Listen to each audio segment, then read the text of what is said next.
I know. Just in case, like somebody else wants to hear it later. It's kind of a weird part of podcasting. You have to remember it. Yeah, it's very weird. All right, here we go. Is that queued up? It is. All right, here we go in 3, 2, 1. Why'd I give up hemorrhoids and $15K a year? I don't know. That question keeps me up nights. Ford trucks can outdo Chevrolet in any event. Well, okay, but watch it.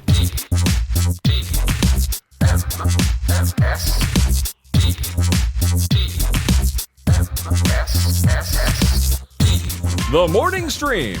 Oh my gosh. The one.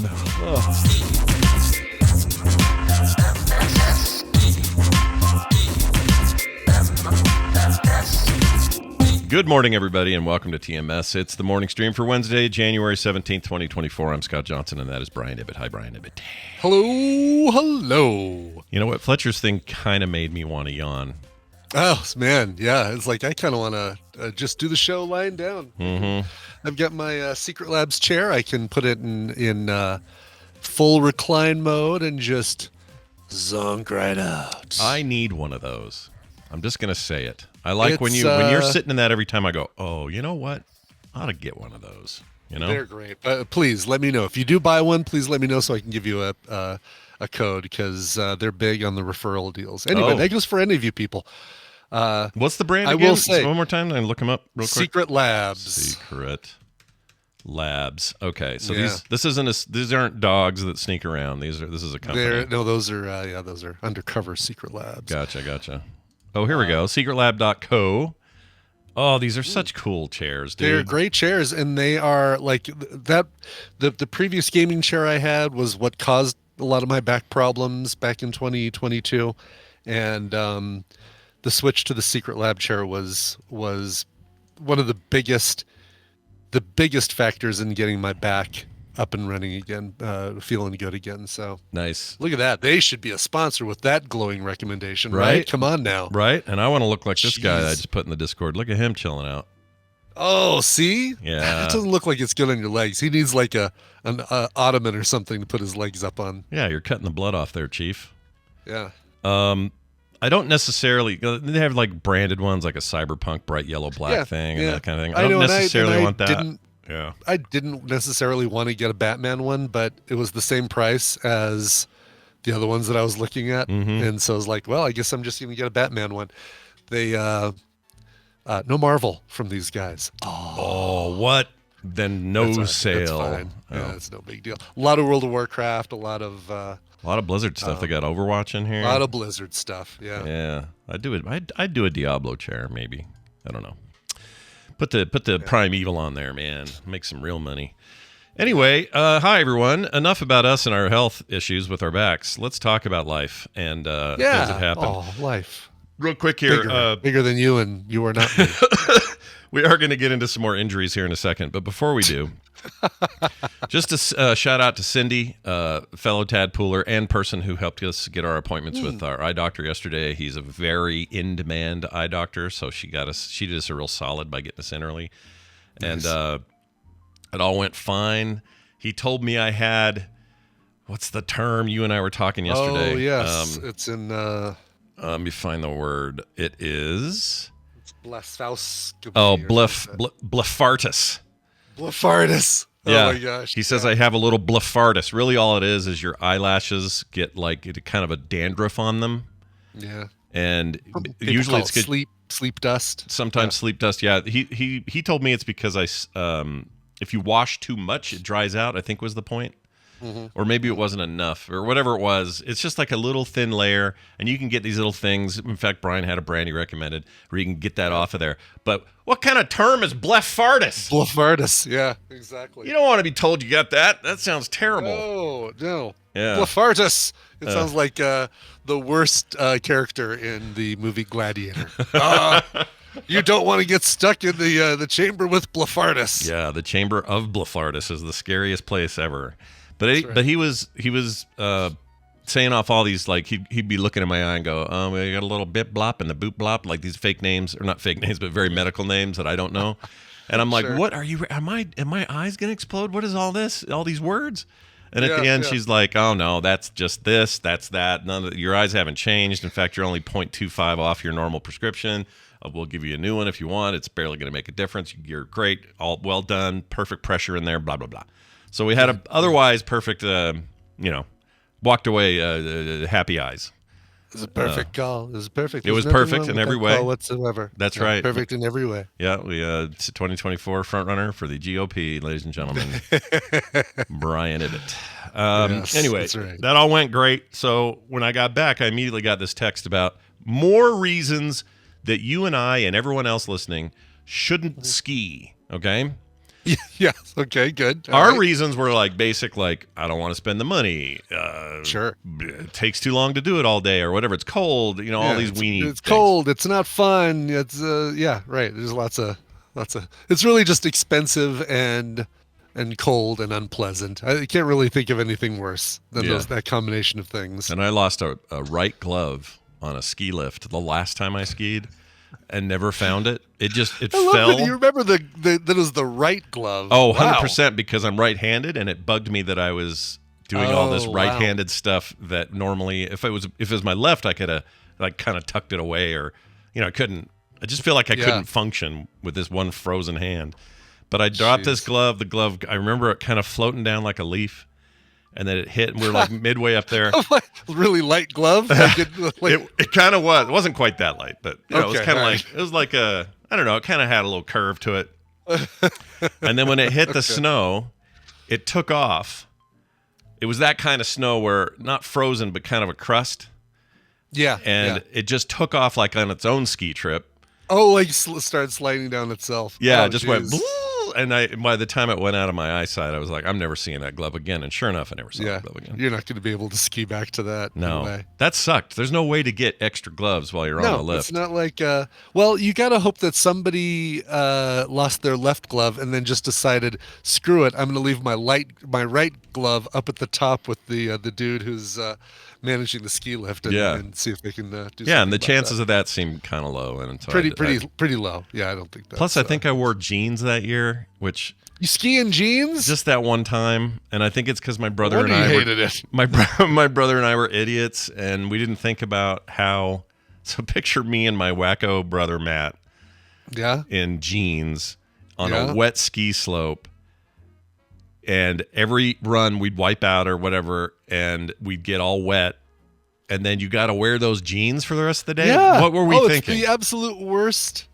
It's the worst thing you can wear skiing. Yeah, it was dumb. And this is not the reason I never went back. Worse than shorts. Oh, it's way worse than shorts. Well, shorts would give you kind of a burn if you wipe out, right?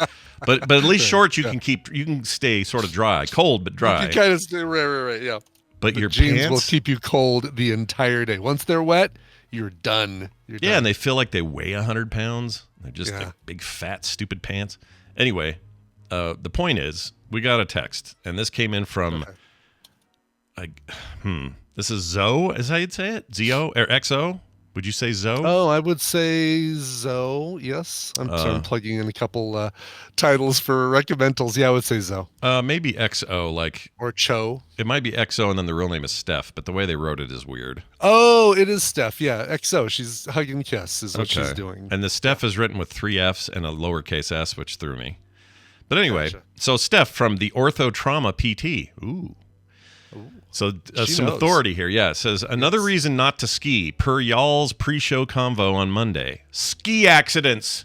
The amount of ski traumas I see at the U of U hospital are wild this time of year. We track them each season to see which Utah resort has the most accidents. Any guesses? I'm going to guess Brighton. I would think she's asking. She wouldn't have asked if it wasn't Snowbird, right? I would assume. Oh, I don't know. I mean, my guess is I would say Brighton. Snowbird gets less overall people. I'm just thinking of the one that gets the most people, and I think Brighton. Oh, gotcha. Okay. Brighton, maybe Alta. Probably Brighton, though. So she'll have to tell us because she didn't follow up. So yeah, she didn't leave the answer to follow in a second text. Didn't do any of that stuff. Yeah, but Brighton was always the place we would go. It was the cheapest. I don't know if it still is. It's not by much, but you might spend $20 less or something at Brighton. And it just seemed like we were always hearing about somebody getting hurt. That's where my glove went and never came back. Was Brighton? Was in Brighton. Yeah, beautiful so up there. At least there was an injured. At least there was an injured glove. Mm-hmm. But Brighton's is the Walmart of our ski resorts, kind of. I know exactly what you're talking about. Eldora then is our Brighton. Yeah, everyone's got a Brighton of ski resorts. It's cheap. You can get to it really quickly. It's not that great, but it's like the closest one to the Denver area, and it's cheap. Yeah, and then you go from like that to, I would say, the Kohl's/Target of ski resorts is like Snowbird, Alta, a couple others maybe. And then if you want to go, fancy store shopping like New York Macy's or something, you got to go up to Sundance or the other one that sounds like horses. I forgot the name of it. But I don't know why, but that's always been a thing. Maverick. That's a callback, folks. I heard from a guy yesterday. That's funny you bring that up. I heard from another guy. I didn't bring it onto the show, but a guy who says that they've got their Munchin Pump down there in Texas, I guess is a chain. I thought he was kidding. I thought that was like a joke that somebody came up with that name in our Discord that said, no, it's real. Really? It's really, there's really one called a Munchin Pump? Or maybe it's Pump and Munch, but it's some order like that. Pump and Munch. Oh, jeez. Yeah, Pump and Munch gas station is what it is, and it's in... Wow. Okay. So it's an N, like a pump dash N dash pump. Because that's where the problem lies, is the... Yeah, that's the real issue. Right, that's the big issue. Looks like these are all over the Midwest and some in Texas, and we don't have one here, but... Pump and Munch. Beware, because Maverick's buying everybody... Sorry, Maverick is buying everybody, and they're heading your way. Anyway, so just be careful out there skiing, everybody, and thank you, Steph, for the update, which she sent via our text line at 801-471-0462. And now an email from Gabby. Right. We hear from Gabby now and again. Oh, yeah. Mm-hmm. Gabby's a person about town. She does cool stuff. And she's always willing to let us know. So here's what Gabby says. Some more obscure facts from Gabby, the peripheral production person. This is a Hollywood experience thing. When I was young, I did some production in Hollywood, and I was working on as a production assistant on the movie The Grand Tour, starring Jeff Daniels. Don't remember this movie at all. Do you? I don't either. Nope. Yeah, no memory of this. Says, I remember being in an office one day, and the writer David Towie came in, disappeared with a young lady into another room for a while, and then reemerged. It was literally probably 34 years ago, so I don't remember who else was there with me, but I do remember with whomever it was when they reappeared. By the way, I worked in an office in L.A., so I never got to meet Jeff Daniels. But I think, if memory serves, he brought T-shirts for all of the cast and crew and was very sweet. I also met with David Bowie's wife, Iman, when she came to audition for a part in the movie. So that's interesting. The whole point of this is we were talking about how Hollywood's always been a little skeevy with the, someone sneaking a girl in a back room and everyone just kind of pretends they didn't see casting it. Casting couch. Yeah, all that stuff. Yeah. So that seems like a pretty good in support of that. Totally. Yeah. Maybe things have changed, I hope. For the better. You know what? If you listen to Carol Burnett the other night, she says it has. She claims the whole system's way better than when she was coming up. I'll bet it was. I mean, it's certainly more inclusive now, for sure. It has to be. Yeah, I would think so. Don't forget that last. By the way, don't forget this last paragraph. It's no. I just wanted to make sure to clear all that up. Okay, gotcha. Okay. Yeah. I saw you clicking your square out of there. I'm like, oh no, he's not done. No, this is just ADD Johnson. Look at this. I can do this. I know. Oh, I see it going all over the place. I do it all the time. I don't know why I do it. Triggering an epileptic seizure is what it's doing. I don't know why I do it. It's so annoying. Yeah.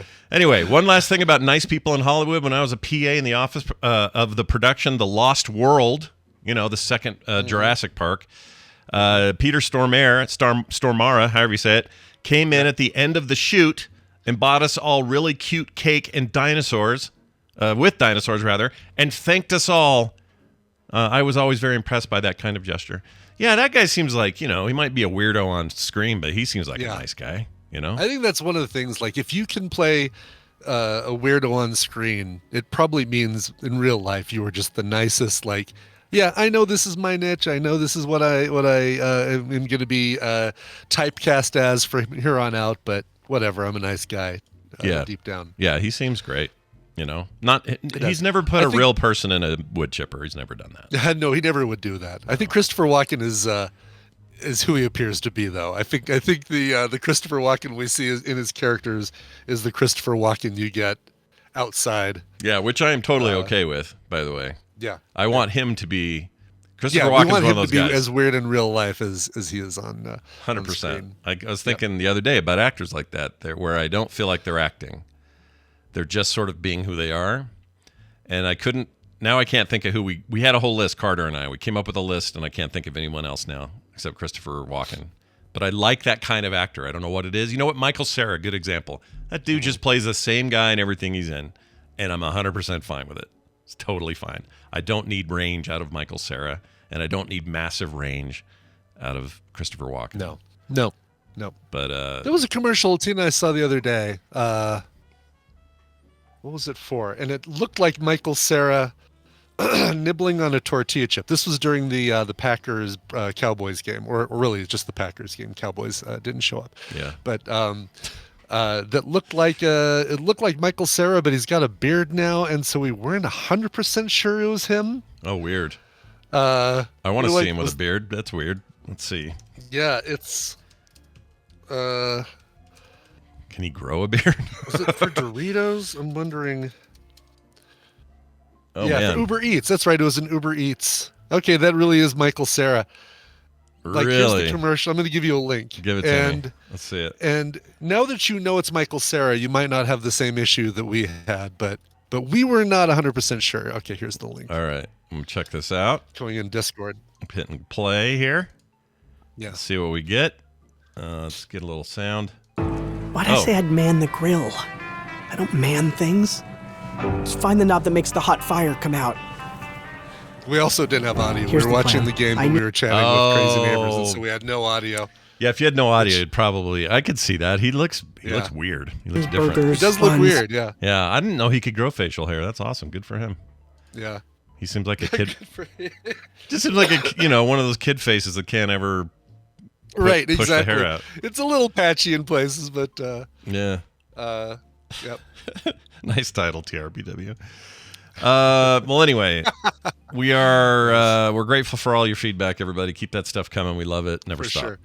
I didn't put this in the top of show notes, but I got to tell you a quick story with Tina here. Go. So, because we share a house, and because she would like to get the benefits of an Amazon Prime membership as well, we use the same account for ordering stuff on Amazon. Makes sense, right? She just uses her card, and I get the notifications when she buys something.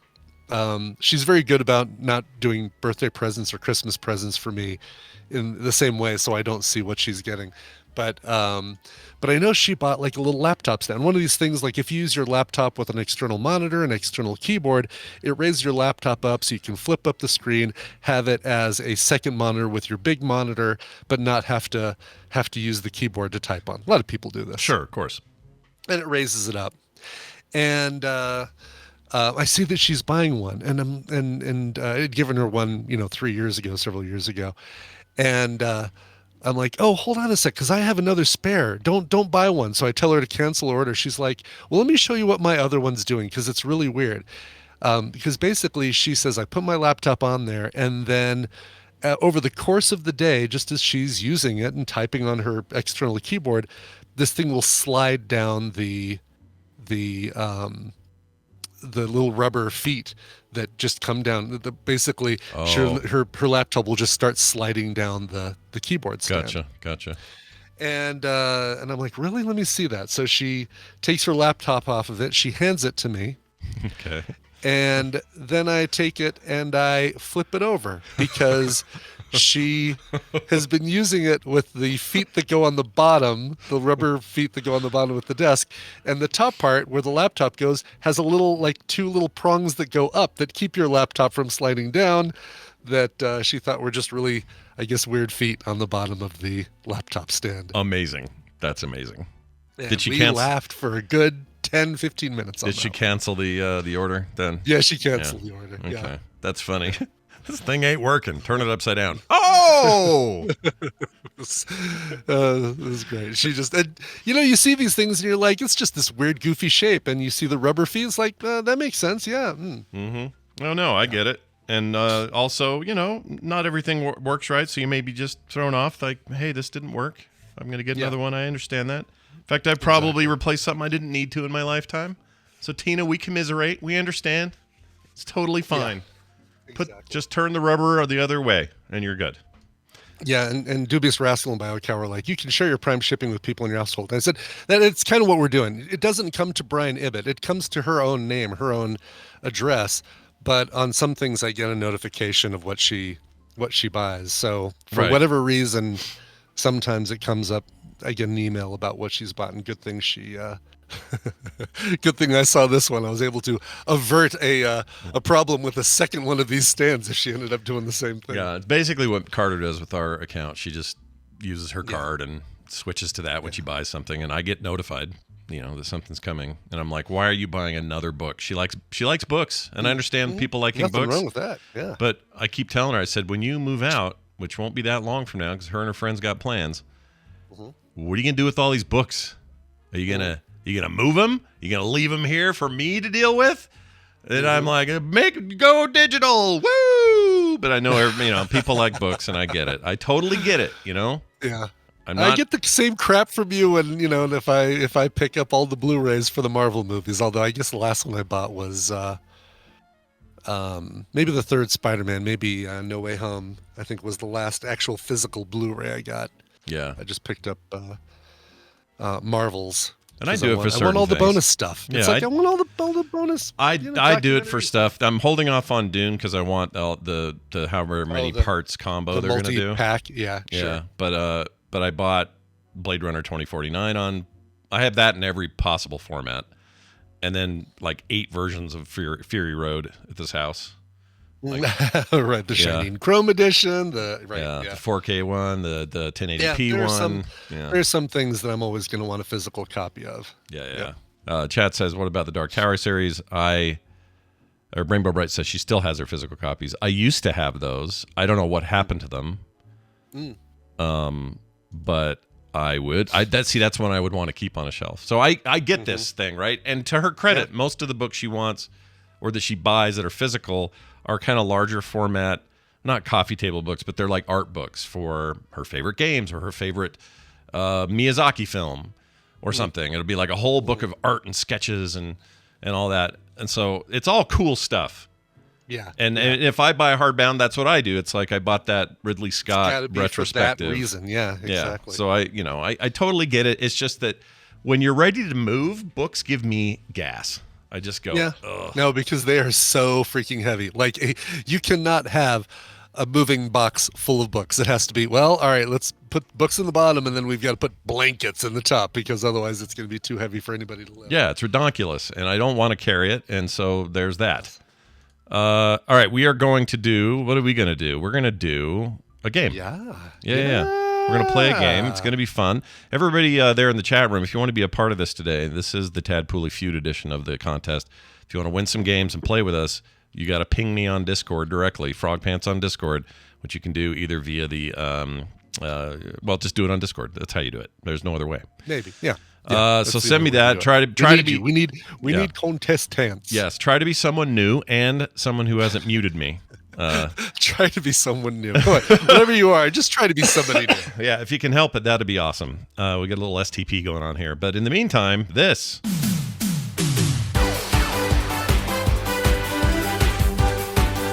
Well, that music signifies only one thing, and that is the entrance of a one and the only Brian Dunaway. Hi, Brian. Oh, hi, Scott and Brian. Hey, man. Hello, Mr. Dunaway. Hey, man. How are you guys doing this on Wednesday? Well, What? Why did you fools send that cold weather my way? It's too cold. Oh, is we it? Were done with it. Yeah, we were done with it. Thanks. We decided, we don't need this anymore. Let's send it eastward. I don't need your sloppy, freezy seconds. Are you getting freezing? What's happening? Rain? I mean, you're not getting snow or anything. No. But it is actually freezing weather now. It's below the 30 degrees Fahrenheit, which is unusual for us. I went outside and it said, "Oh, it's actually cold." Yeah, and you can get some below freezing. You can get some gnarly ice storms and stuff in the south when that happens. Yeah, it is with all the worst humidity. because yeah. all the humidity, the trees are like, we ain't seen this in years. Yeah. And then it's like, it's time to fall over and take down some power lines. Yep. And then break some car windshields and it sucks. and shut the entire town down basically for a few days. Yeah. We're shutting it down. Well, it's Don't good to have send you it here. back. We don't want it back. So just send it. Pass it forward. I've already sending it. been outside shaking my hands at it and telling it to go back home where it belongs. Go Good back man. to Colorado. Good man. No. We're joined by a guest also today. Would like to welcome to the show, I think for the first time, Nat. Hello, Nat. Hello. How are you? Hello, Nat. Where are you? You've got an accent that tells me not here. Where are you? I'm in England. I'm Cambridge. Oh, nice. Cambridge. Oh, nice. That's fancy. I'd do a box in the chat, which I don't really like saying out loud while I'm in my office. Yeah. You're not too far from the Ibit Sundial. There is an Ibit Sundial just outside of Cambridge, and Ooh. Oh, do you know whereabouts? Because it's really easy to get around. I know that if you Google it, you can find it. Did you just tell him to read the effing manual? Nice. I don't have the Nice. I don't have the physical address, unfortunately, but I do. I'll do the work for you. Let's see. Oh, here we go. Village Center 1251. Does that sound? What? Is that like a? I don't know. Yeah, it's on the sundial. So there's a sundial trail there in Cambridge, and one of them is the Ibit Sundial. That's pretty cool. Oh. I don't have any Johnson sundials anywhere. That's awesome. Yeah, I'll show the ignorance I have. Sure. Yeah. There we go. Yeah. Well, that's Cool. I've been there, but send me a photo of what it looks like now because it's been 25 Wow. years since we've He been also there. gave you I've already been there, thanks anyway. Wow. No, I'd like to see how it might have changed in 25 years because when we went there was a lady peering through her blinds at us from the house that sits right behind the Ibit Sundial. Oh no. Yeah, we call them curtains, Sundial actually. looky-loos. Yeah, Exactly. what are they doing there? Well, Well, it's good. people taking pictures of a sundial. Get off my Nosy lawn! neighbours. Yeah, it's good to know you guys have crappy neighbors over there as well. It's nice to hear that. Everyone's just. Well, we're gonna get right into it. Hey, Dunaway, it's your chance Hey. to sweep me again. I don't know. I think you won last time, didn't you? Oh, no, I didn't sweep you. I barely won in a coin toss. Oh, that's right. Barely. Yeah. All right. Yeah. Well, yeah. Ibit, We explain came down to the 2 points or something like that. It was. Yeah. It was explain these rules then, and what Nat over there might win, because I'm excited for both of the. I have both these games. They're both fantastic. Very excited. Oh, cool. Yeah. All right. Well, here's what we're going to do. It's time to play the Tadpool feud. I've surveyed the Tadpool on some nerdy topics, and Scott and Brian are going to have to predict the answers that they give us. It's their job to see how many of those answers they can guess. Now, Nat, your job is more important than ever because you are going to be working with either Scott or Brian. If your team wins, you'll get a prize package that includes Patch Quest and Four Tails. Foretales. Yeah, Patch Tails or Patch Quest in particular is one I sunk last year anyway. A ton of time into. Do That they game is great. do they have to keep sending 500 updates to games it? you though? played on Steam. Yeah, they keep giving you patches all the time.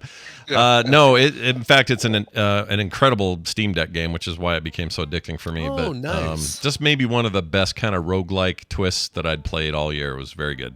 Yeah, awesome game. Very cool. All right. Well, those you don't get them yet, Nat. No, you got to work for them. And more importantly, these two guys have to work for them. These two chuckleheads. These two guys. All right. We asked 459 Tadpoolers to give their best answer to this. Put your hands on your buzzards and name a Disney character sidekick. Scott. Sidekicks would be yes, the bird from the Lion King, and his name is Yazoo or Zazu. I love it when Scott doesn't have an actual answer. He's like, I need a moment to think now that I've heard the entire question. I'll just say the bird from Aladdin. How about that? Yeah, Zazu is the name you're looking for. Aladdin? And, that did not, Or not Aladdin. I Or meant Lion King. Lion King. You Sorry. said Lion King. I the did. first I time. did. So I screwed I'll that give up. you, Jesus. Zazu not on. Did not make the top 10. Mr. Dunaway, do you have a guess? I just got to hit something at the top, whatever, right? Any of these? Yeah. Sidekick, Donald Duck. Donald Duck. Show me Donald Duck. Are you kidding me? Nat, we'll give you a chance, and then you get to choose who you get to play with. And after this showing, you might want to play solo and let these two guys play with each other. Name a Disney character sidekick. Well, I was thinking of the bird from Aladdin because I know his name, but my heart says Kronk from Emperor's New Groove because that was my favourite Disney film. Oh, if growing we get up. a third strike, I'm going to be so happy. Kronk is on the list. Tell me who you want to get the points and who you want to play with. On the list. That's hilarious. No, it's not on the board. It's on the list. I mean, on the board. He's on the board. Kronk is on the board. Yeah. Okay. Well, Scott's got grandkids, so probably him. He's seen Disney films. What a weird dig at me that makes me hurt a little bit. Okay. It's all right. You got one coming. Scott gets points. He gets 9 points for Kronk. Good job, Nat. And you get Scott as an anchor. I mean, as a co-player. Oh, nice. Yeah. Dig. Pull you under. All right. This is good then. And I also agree with you that Kronk is an amazing sidekick. I should have thought of that. All right. So I'm trying to think. So what I'm feeling from this is going to be, unlike Dunaway's assumption, this is going to be movies, like movie sidekicks mostly. I'm not going to confirm or deny that. I'm going to say basically like Mickey is the only, not a sidekick, right? He's not a sidekick. Mickey Mouse you just kicked those out. Did anybody put Mickey? Did anybody put that? Mickey was not on the list, yeah. All right. Mickey, you're so fine, baby. Nat, any jump into your head right now? Chewbacca? Does that count? It kind of. I mean, legally it does. It does now. It does now, but I'm not sure that would be on there. How about the Brian? How loose can we be if we don't know names? Do we have to know names? You can just tell me the type of creature it is and the movie. What the movie is. What you need. Yeah. Okay. Timon and Pumbaa. What about those guys? Does that count? Yeah, I think they're almost kind of one because they are never not together. They don't work without the other, do they?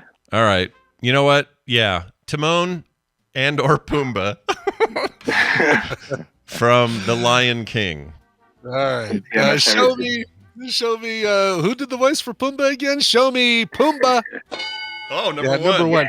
People did separately say Timon and Pumbaa, but I would agree that the two of them are the two of them are a sidekick, but then Pumbaa is kind of a double sidekick because he's Timon's sidekick. If that makes sense. Right, it makes sense. Yeah, they shadow each other and somehow make a sidekick sandwich. Let's see. I don't think we can count. I don't think we try any Marvel, or I think they probably didn't do that. Okay, let me think. About the rug from Aladdin. He's more of a sidekick than the bird. Oh, the rug. Oh, I love the rug. It sounds like something. Or the genie. I don't know. Well, I watched like 30 minutes of behind-the-scene footage of how they did the rug for Aladdin. My life is sad. No, your life is great. That was actually really cool tech at the time. Yeah, it was. I'm gonna go ahead and Don't say you dare that close your eyes. We ought to stay with Aladdin for a second because I think you're right. But we have really a couple of choices. We have the rug, we have the monkey, and we have the monkey. The monkey. It's Apu. Stop calling him the monkey. See, you should have picked me. This guy's an idiot. Well, since you're here and told us now, it's Apu. The monkey is what we'll go with. That's our answer. Yeah, okay. Apu ran the. Apu ran the. I said Abu. Abu. You said Apu. You said Apu the first time, Dunaway. We can go to the tape. Well, once he said it out, once he said it back to me, I was like, "That's not right." Yeah. Direct from the Quickie Mart. Show me Abu. I can't remember who said this. This is you, Scott. Yeah. Okay. Show me Abu. Yeah. Okay. All right. That's good. Number three on the list. Who was oh gosh, Jungle Book. Who? The bear from Jungle Book, Baloo. Baloo is a good one. Yeah. You know what? The main sidekick there. Yeah, there might be bare necessities. Bare necessities. Whoever that actor was at the time, he's like the John Goodman of the 50s. I love that guy's voice. He was. Yeah. Let's do that then. Let's say that bear. All right. Show me Baloo. Number 18 on the list. That's a good guess. It's a very good guess. Yes. It's a good guess. All right, Dunaway. Personally, I am a big Eddie Murphy, Milan. Oh, that's a good one. Mushu fan. Mushu's pretty good. Oh, cool. I love his character. Let's get down to business. I mean, it was gonna be that or Donkey, but then I remembered that's not Disney. That's not Disney, right? Yeah. That's a good qualification. Yeah. All right. Show me Mushu. Oh wow. Number 2 shoe. Well done. Yeah, your points are killer. 2 to 13. Right. Oh my God! Now I'm forgetting. We talk so much shit. Now I'm forgetting if we actually said. We actually right. What actually did said, get that? If we actually said the genie from Aladdin, who's my favorite. No, I'm going to say the genie from Aladdin, even though you may have already said it. I'm going with the genie.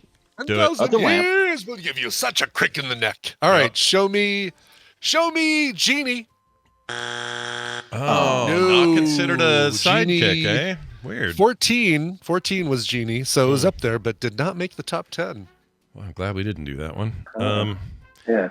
How do you feel about so I was thinking about Baloo and that voice actor. He's the same guy that did the Little John bear character from Robin Hood. I love that movie, but I also know that one's not old, like isn't it? Yeah, it's very, well, let's see, 70-something.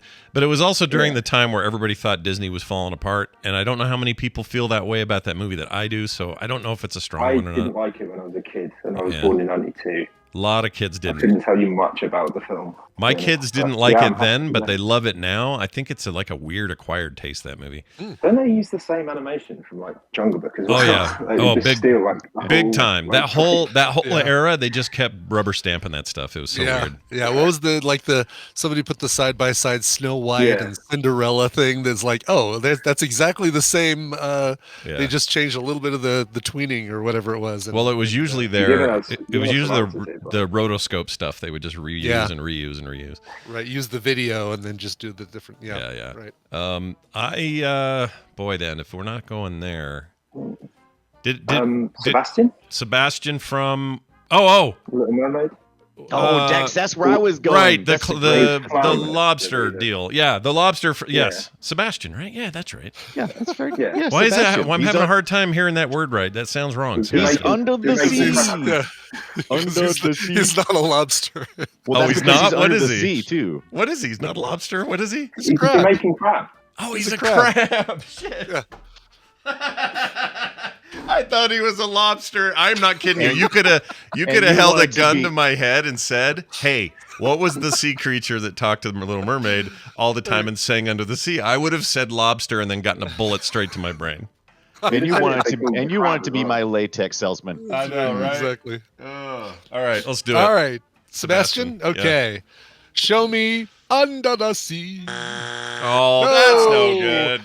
So close. That was number 13. Very, very close. That was where I was going too, because I was going to go, okay, when did Disney surge again? It was Little Mermaid, Aladdin, and then Beauty and the Beast, Lion King. We already did Lion King. So I'm going to go with the Beauty and the Beast. I've been watching a lot of Murder, She Wrote. Oh my gosh. I see where you're going with this. Yeah. All right. I'm putting all those together and going with Mrs. Potts. Are you really watching a lot of that right now? Oh yes! Oh my God! It's on. Is it Peacock? I think yes, Peacock. And I've been watching all of it. It's not on Disney Plus. I would assume. No. I started watching it because we did the Spy Hunter episode, and they had an episode with Spy Hunter in it.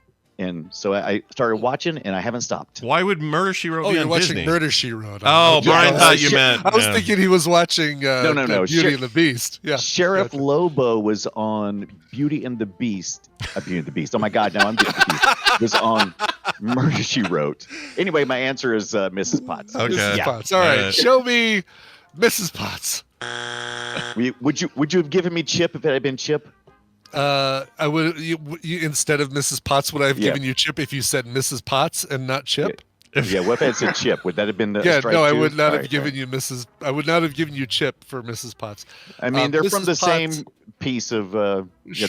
Sure. Mrs. Potts not even on the list. Nobody. Wow. I'm scrolling through right now. Nobody said Mrs. Potts. You horrible people. You're more likely to get the candle or the clock. I think. I don't know why. That's true. Yeah. You're not wrong. Yeah, you're right. I'm gonna. Can we do Olaf from the Frozen thing? Oh, that's a good one. Yeah, I was going to. That's a smart one. I've never seen it. Yeah, I've seen both of them multiple times, and he's the only thing that makes me laugh. So, do you want to build a snowman? No. All right, show me Olaf. Yeah, number 6. Very good. All right, now this is the Tadpool, which means they could have done one of these Star Wars things to be jokey funny. Yeah, I think I might have done that as well. I'm not sure. Yeah, exactly. You may have voted that way yourself. So if we did that, I mean, I feel like Chewbacca's a shoo-in. Like you said it earlier, and then we backed off of it. It's the only sidekick, really, isn't it? Yeah. Like, I mean, it feels like dead on to me for a Tadpool answer, but I don't want to do it without your approval. yeah, go for it. All right. Let's Funny. provide We're doing consent. Sure. All right. All right. Consent given. Chewbacca. Show me Chewbacca. Oh, you guys! Third strike. 33 on the list. 33. So people did say it, but only a couple people. Me. I think I said it. Yep. Damn it. All right, Dunaway. Brian, I mean, you're in a 17-point deficit. You could still win this if you get a couple of these, but you need to work hard for this one. Yep. The problem is all I can think of is Toy Story, and like everybody's a sidekick. Like even Buzz Lightyear is a sidekick. Yeah. Right. Yeah, Woody's your main, but everybody else is a sidekick in some way. All right, so you know what? I'm gonna shift gears, literally. Okay. And I'm instead gonna zoom right over to Cars. I'm gonna go with everybody's favorite redneck jokester, Mater. Certainly at the top of my list. Yeah, big fan of Mater. All right, let's get her done. Show me Mater. No, we indeed got her done. Mater also. I Mater don't to the see list? Mater on the Are list. you serious? Oh no, I'm What's sorry. wrong with you people? One person said Mater from Cars. There we go. Just one. I think there's backlash against that stuff. They don't. First of all, people think they hate Cars. They're wrong. First Cars is good. Their second, I hate it, and I'm definitely right. I like that movie. But Mater, my problem with Mater is that guy, that dude, Larry the Cable Guy, is not really that guy. He's a totally different dude, and I hate. Would you want him to be that guy? I mean, it's inauthentic to pretend you're a guy that you're not all the time. Do you get mad at? Do you think Jim Varney? Do you think Jim Varney was really that guy? No, but you knew Jim Varney was playing a character because he never claimed otherwise. But there was a period of time where Larry the Cable Guy would claim to be that full character all the time. I know what you're saying, and I do agree with you. Yeah, yes. I hate it. It drives me crazy. If he was legitimately that dude, I'd have no problem with it. No problem at all. Right. It'd be great. Oh my gosh, I think one of Nat's bookcases just fell over or something. No, You okay? I mean, someone had to put some filing and I unmuted too quickly. So just clattering in cardboard boxes. I almost went with something stupid like Goofy, but after y'all laughed at my Goofy number 5. Oh, Goofy's on there, dude. Yeah. Any other dumb ones you want to throw out because you think that they're not on the list? Yeah. Oh no, I don't want to be any more mad than I already am. All right. Let's go with number 4. Pluto. Oh, it's not even a planet. Yeah. got demoted from planet to microplanet, and now not even a dog. Show me number 7. The chicken from Moana, the rooster. I still haven't seen Moana. Out of everything, I've never seen. Oh, Moana. you should see it. Yeah, Moana. See it, and awesome. then when you tell me how good it is, I'll say you're welcome. Yeah. Oh, and you'll understand that. You'll understand that reference when you get there. It'll be good. That's right. Okay. Yeah. I love that movie. Pinocchio's sidekick. Oh, the cricket. Oh, Cricket. Jiminy Cricket. Yeah. That was my next guess, but I forgot we're on 3 strikes. And number 10, I'm not sure how I feel about this one, but let's go with number 10. Princess Leia. Stitch. So are we saying Lilo's the main character and Stitch is the sidekick? Because I'm not 100% sure on that. It is Lilo and Stitch. She gets top billing. It is Lilo and Stitch. Top billing. Top billing. Right. I was thinking about this one earlier, but I didn't throw it out because it just seemed for the same reason you're hesitating, it doesn't sound right. Yeah. It doesn't sound right. You can go, if you search hard, maybe at Disneyland you can find someone dressed as Lilo, but you're not going to have a hard time finding someone dressed as Stitch. Yeah, so and Claire makes a good point, which is a rarity in this chat room. She says he finds her, not vice versa. Yeah, he's kind of the impetus of everything. So if you had to pick one, right, as a sidekick, Lilo would probably fit in there better. But. Well, does he find her because she goes and adopts him from the the animal shelter, thinking they think he's just the weirdest dog they've ever seen. So they kind of find each other. Oh, that's true. I watched it last week while I wasn't feeling well. I was like, you know what? I got to watch Lilo and Stitch. Did you watch the one with the with her getting in the dryer, or just the pretend dryer? Oh yeah, this is a thing. The pretend dryer, yeah. Pretend dryer is the fake one with the pizza box on top. Pizza of box, it. yeah, exactly. I love That's that. bull crap right there. Yeah. Well, look, it's not adding guns to it's changing guns to walkie-talkies is what it is. Sorta. I mean, they don't want little kids see a thing and they crawl into stuff because they don't know. I could see this one. The guns to talkies, stupidest thing they ever did. Even Spielberg admits it was terrible. Oh! Guess what I bought yesterday? What? A walkie-talkie. I bought a ET VHS copy that's supposed to have the flashlights in it. It's already had the good one. The now flashlights. Oh, really? The crap one, yeah. Why would you buy? It's like saying, "Oh, I'm gonna buy the special edition where they replaced old Anakin with young Anakin." Well, of course. Why would you? I mean, well, because now they're so completist. distant. Is just because you're completist? No, because at some point in time we're gonna look back and go, "Oh, what did that look like?" Yeah. And it's like, well, it was like this. Yeah. Come over to my house and watch the VHS tape of McClunky on. I can't believe nobody Cantina bar picked. scene. I can't believe nobody picked Hugo from Hunchback. That was Well, let's get to Jason the rest Alexander. of these. Okay. All right. So number 11, Iago, Jafar's parrot, Iago. Flounder, right in front of Sebastian is Flounder. I was going to. Flounder. I thought, was it Flounder or was it Sebastian? Yeah. The real sidekick. Neither of them made. You're right. Exactly. Launchpad from Darkwing Duck. Pascal from Tangled, the lizard, I believe, right? The little gecko. Yeah. Or gecko? No, chameleon, because it changes colors. Oh, right. Yeah. Thumper, Baloo. Oh, which I call wow. Baloo. Tangled, highly underrated. I love Tangled. I know. I actually need to see that. Yeah. It's very fun. Grogu, I the like- highest. Oh, go ahead. Oh, I like Tangle Unrated. That was good. Tangled unrated. You're in a very different part of the internet. Red band cut. Yeah. Grogu, the highest scoring Star Wars character on this list. Oh, Series, good. not film. Yeah. I suppose you didn't specify. No Jar Jar. No. Hey, there's a film coming. There's a film coming. Timon, Chip or Dale. People put. Some people just put Chip or Dale. Which one's the sidekick? I don't know. Is it just because Dale is second billing that he's the sidekick? Yes. LeFou from Beauty and the Beast. Oh yes. Gaston's sidekick. Baymax, Piglet, Donald Duck, Little John from Robin Hood. You mentioned that one, Scott. Sven from Frozen, the deer. R2D2, Donkey, Dory, Maui, Runstoppable, Smee, Zazu. Someone said somebody someone did put said donkey. donkey. Yeah, I love it. I love it. Somebody I did knew say somebody Donkey. would. Yeah.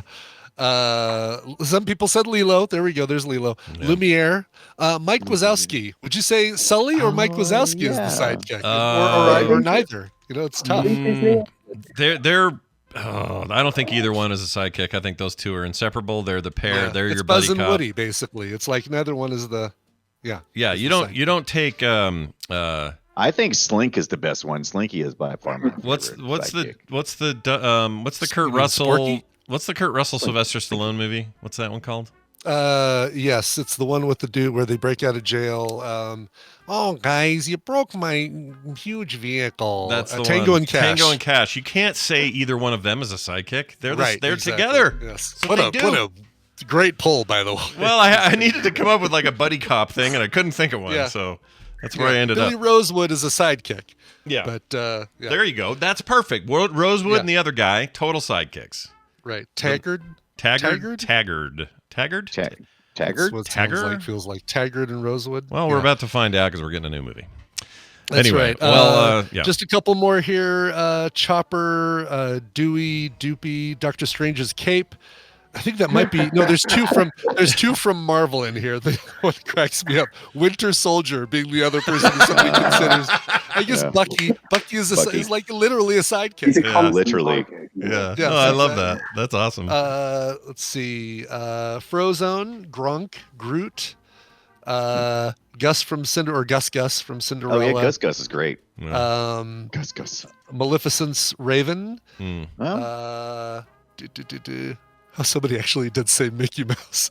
Did they? Somebody actually did say that. Did the little firefly from the Frog and the Princess thing? Did that get in there? Oh yeah, that was a good one. Do What's you his remember the name of it? Oh. Raymond. That's it. I Raymond? think That sounds right. Is it I think Raymond? that's it. Raymond is on the list. Somebody wrote the special hyena from Lion King. I don't know. What that Oh, I know what that is. That's the one not with the tail. Cheech. It's One the, that doesn't talk. yeah, it's the There was one that isn't Cheech. Cheech and Right. isn't Whoopi Goldberg. Isn't- It's the other one. Right, exactly. That was the special one. Yeah. Slinky. Yeah, somebody did say Slinky. Oh, Slinky That's must be right, Slinky Slinky. Dog from Yep. from Toy Story. That's great. My favorite. My There favorite. you go. There's a good list right there. We'll Yeah, stop there. I like it. Well done. This is amazing stuff because you won. Congratulations. You're a winner. You now have access to these region-free games. Brian, you'll send those Let's over hope. to him I'm ASAP. sending him to him right now. Boom. Beep, bum, boom. There he goes. He's got him now. Nat, thanks for taking time out of your busy Yeah, Nat. British work schedule over there. That's all right. I can go home now. I've basically killed the last half an hour of my day. So. Yeah. I was going to say, yeah, you're Thank you off very now, much. right? The last, Yeah. Oh yeah, you're done. We helped you get out of there is what we did. Well, have a fantastic time and eat lots of pudding and crumpets or whatever the hell you guys do over there. Pudding and crumpets. Dunaway, you True, though. you and I are doing a show called Play Retro this weekend, and we're going to talk about this weird thing that was Sonic 3 and Sonic and Knuckles.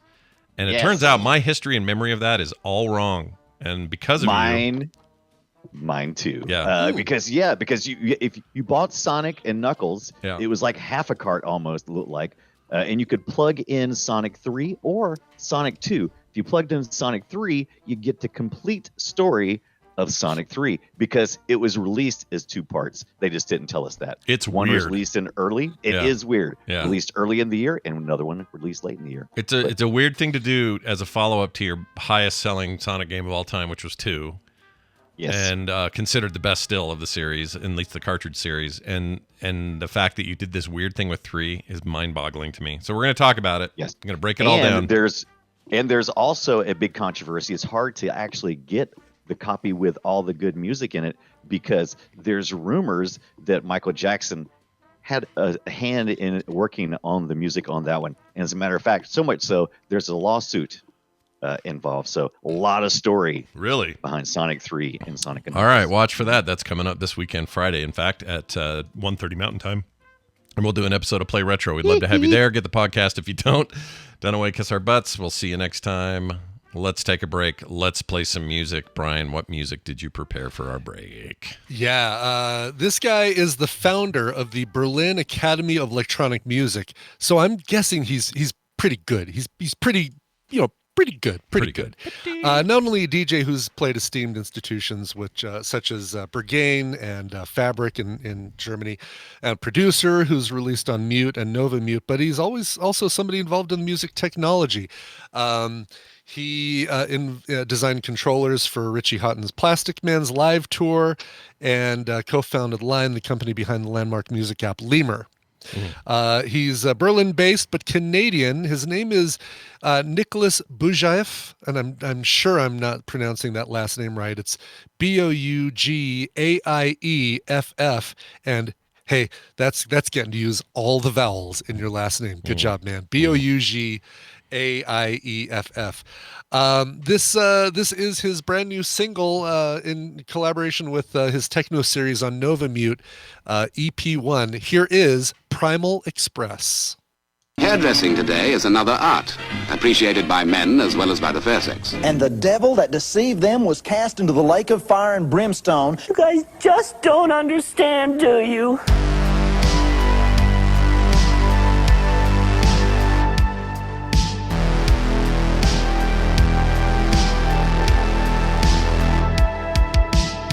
And we've returned. Tell me about that band again, or that guy. Sure, that artist is a guy named Nicholas Bujaeff, and I've looked through both PR things that they sent me. Neither one has.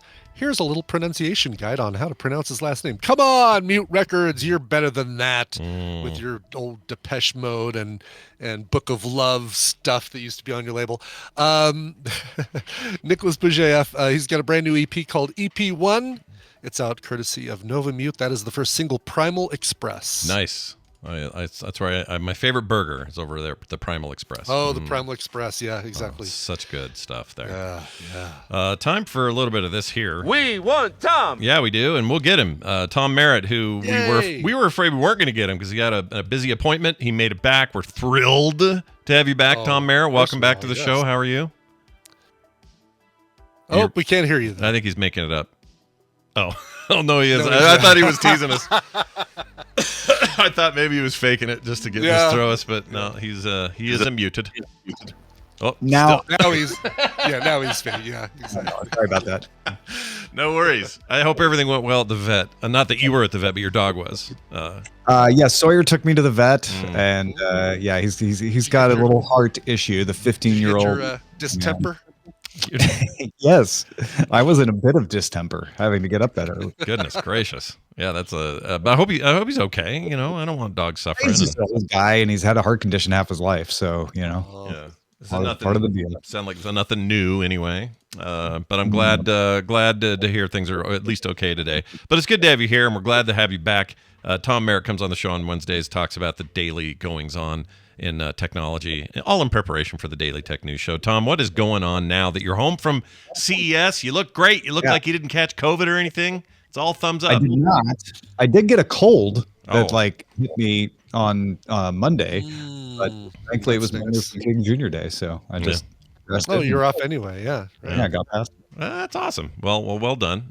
'Tis the season, I guess. But do things slow down crazily after events like this, or do you feel like it's a little bit? Yeah, you have the big avalanche, and then there's a trough. But Samsung decided to keep things interesting by doing their Galaxy Unpacked early this year. In past years, they've done it closer to Mobile World Congress, but COVID threw everything up in the air. That we didn't even have Mobile World Congress one year, so they've been making it earlier and earlier, and so they're doing it closer to CES this year. By the time a lot of people listen to TMS on demand, Samsung will have already announced everything. But as we're recording this, it's happening in an hour. They'll be announcing the new Galaxy S models. And they've teased a lot of AI stuff, so they'll probably be touting a lot of on-device smart features and stuff like that. Meanwhile, what has happened is the United States Supreme Court declined to hear Epic and Apple's appeals of their lawsuit. That's the one where Apple won most of the points, but Epic won 1 point, which is that Apple must be allowed to let developers link out to their own payment system. They can't stop people from saying, hey, we've got a way you could save some money, right. Pay over here instead. So today, after the U.S. Supreme Court officially declined to hear the appeal, which lets the lower court's decision stand, Apple released its guidelines for how you can link to an external payment source from your app. Would you like to hear these guidelines? Yeah, I would actually. Yeah. First, you must apply for an entitlement to link to externals. All right. Everybody can get it, but you have to apply first. You can't just do it. You must continue to use the Apple App Store payment system. You're not allowed to replace it with an external link. You have to use the Apple Store payment system as well as your link out. You must link only on one page in your app, and it must be a page that the user navigates to. It can't be a pop-up or an interstitial. The link must open in a separate browser, not in what's called web view. A lot of times when you click on a link in an app, it'll just open in the app. Yeah. That's not allowed. It has to go to Safari or whatever the default browser the user has set. The developer must also keep track of any payments made within 7 days of the user clicking on that link and pay Apple a 27% commission on those sales. That's 3% less than they would pay using the App Store. Wow. You know what? Everything up to that seemed sort of reasonable to me. Yeah. As a concession, because they've never really made any concessions on this front, right? They've never really done it. I find it a little weird that they make you apply to do the link. Sure. Instead of just the normal, like, hey, I'm putting this through the App Store. You're going to review it anyway, but okay. Seems like unnecessary paperwork. Yeah. But do you think that's probably because they were like, well, to give them the benefit of the doubt, because there's probably other motivations here. But part of it seems like, oh, well, if you let them link off to an external thing, we need to approve where that goes so it's not malicious or it's not. Yeah, but they would do that in the spam. App Store submission anyway. Yeah, that's true, right? It's all part of that. So I'm why not not? sure why you have to apply separately for the entitlement. That's a good point. Yeah. I think they want to track. They want to put a speed bump, and they want to track how many people are doing it. Yeah. I actually think it's fine to charge a commission on the external sales, because what they're saying is we pay for operating the App Store by the Apple payment system. If you're not going to use that, we need to charge you for being in the App Store because we spend a lot of money maintaining it, and I think that's fair. You can argue whether 27% is the fair amount versus 30%. It's less. There are subscriptions where you only pay 15% in the App Store. There's a small business plan where you only pay 12%. There's all kinds of exceptions and rules about those. Those are also less if you go externally, but they're close to the full percentage here. Yeah, that's interesting. I didn't know that. Well, do you think is it unusual that the Supreme Court, going back to that point, skipped on this? Do you think that's weird at all? I don't think so. No, the Supreme Court very often is misinterpreted as being a legislative agency. It's not. What they do is look at a court case and say, oh, is there a point of law that we can elucidate? Is there an important point of law here? And in this case, they're like, no, there's nothing else we could do here. Well, they do have other things on their docket, I suppose. Well, anyway, more on that issue today when you go live with the Daily Tech News Show. That'll be today at 2 p.m. Mountain Time. And you'll have the big Samsung blowout today, right? That's the plan. They're going to be all the details. Everything will be there. Yep. And the new AI system is going to be called Tom Merritt's Special Little Friend. I'm excited about that. That's TMSF. Yes, for short. Tom Merritt's Special Little Friend. That's how it'll be. Wenhui Dao from Android Faithful is going to join us to talk about it. So if you listen to Android Faithful yesterday, you got the pregame. Or if you listen to it this morning, you get the pregame, and then Wen's going to join us right after the announcement and talk about the postgame. Always good episodes when that happens. Well, good luck, everybody, today with that. Good luck, Samsung, with all your weird announcements. And Tom Merritt, thanks for being here. And I hope that cough gives you less grief in the future. I hope you feel better. Yeah. We'll see you soon, man. Bye now. All right. He reminded me of right. He when he gets coughs, they're the same kind of coughs I get, where if I start coughing, just kill me. I can't stop. Yeah, right. Like it's horrible. It'll take me a half an hour to get over a bad coughing. No, and I think because his voice was so rough, he had to turn the gain up on his microphone or something, because he definitely sounded different. Like we were picking up a lot of room noise and even like echo from his headphones or something. Yeah, I was like definitely that. hearing Poor myself. guy. I don't know what that was, but we made it work. All right. We talked I about need to talk to him. I haven't talked to him yet officially about TMS Vegas, but I got to make sure he's planning on coming. It would be great to get him for the whole thing. We usually only get him for a day, but it'd be nice to get him for the duration of the deal. Yeah, I think it just depends on his DTNS plans for that week, but I think he's planning on being there regardless. Just a matter of how long. So how long? Yeah, exactly. And excited to see him. We made a great DTNS. We used DNS to have a great DTNS at the show. We could easily do that all 3 days for him if we needed to, and we just have to curb Shoujo yelling "Let's roll buttholes" during the opening of DTNS. Yeah, that is we don't. Honestly, I'd like her to do that at every inappropriate time if she can. Oh, I agree. But I'm not sure Tom wants that. Is all yeah, he might not want that. Yeah, because judging by his reaction, it was one he was not expecting. He was a little surprised by it at the time. That's right. All right, we are going to go forward, never back, always forward, and do this. Well, what do you recommend?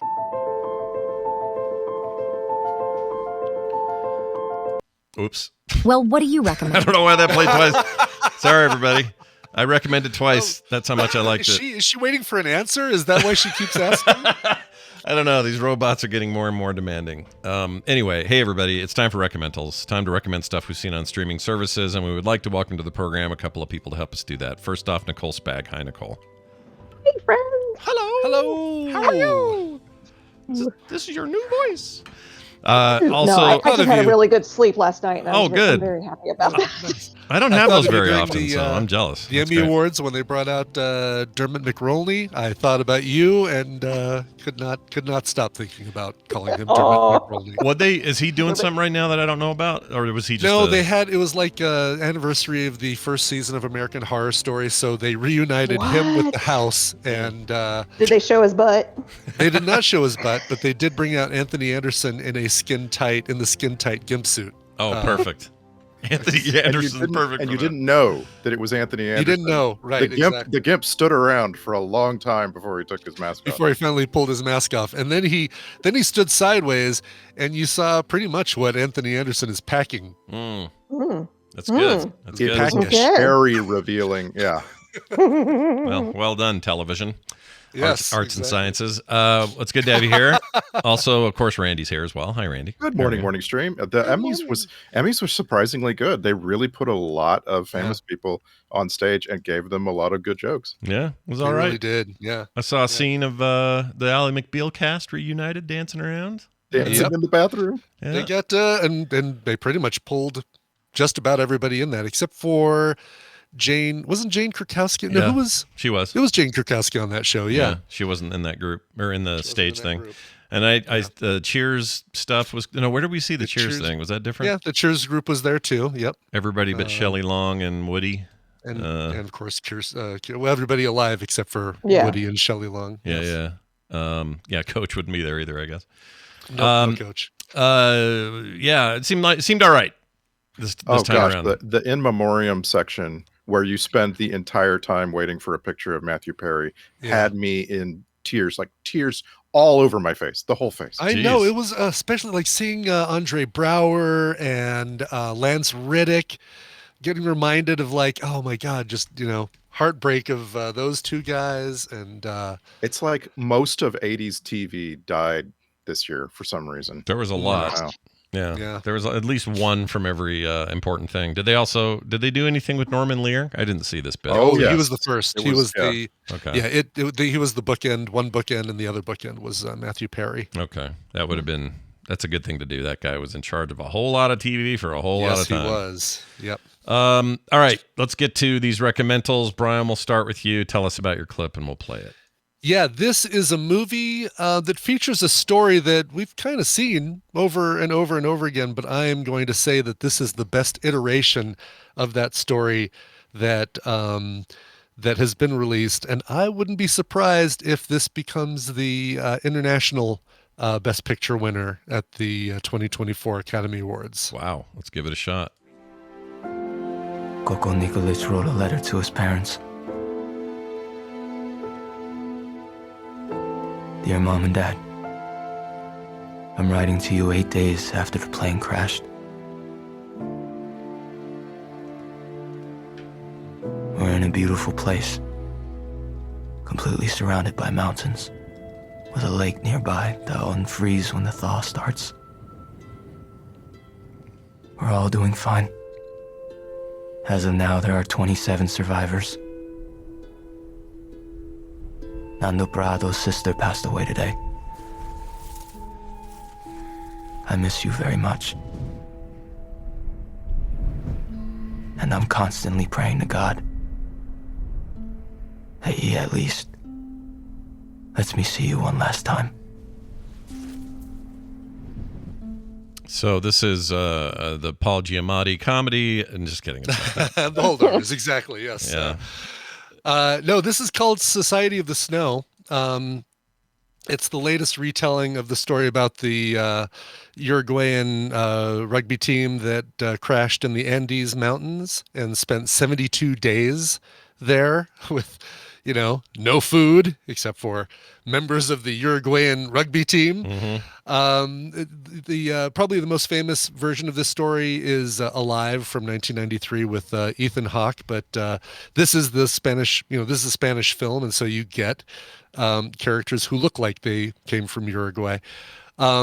This is kind of the, it's the thing that inspired Yellow Jackets. It's been parodied. It's been talked about. It's kind of Fellow Jackets, basically, is what this is. But it's called Society of the Snow. and it is Spain's selection for the Best International Feature Film category at the upcoming Academy Awards, and it is excellent. This is such a great version of this story that is so believable in its presentation. You're trying to figure out how they're filming this, how they're doing this, because it looks like they're stuck in the Andes. I know it's CGI, but it's so well done. Is it like, are the exteriors all CGI? Like they're on a soundstage and surrounded by green? I assume so, but it's so freaking believable that I'm not even 100% sure that it wasn't. I mean, it maybe was filmed in the mountains. Probably wasn't filmed in the Andes, but certainly could have been filmed in the mountains and had that being, realistic snow and that sort of thing. We watched the subtitled version, but I listened to some of the dubbed version this morning when I was recording that clip, and it's like, oh yeah, this is good, and it's not distractingly, you get that distractingly, it sounds like an animated film because everybody spends the entire time this close to the microphone and never gets further away or side face or anything like that. And it's really, it is a heartbreaking and beautiful and amazing film, especially when you think about how long these guys survived out there. And I didn't get that when we watched Alive, and I can't remember if we watched for Film Sack or if I just watched it on my own, but not Sack. It wasn't Film Sack. Okay.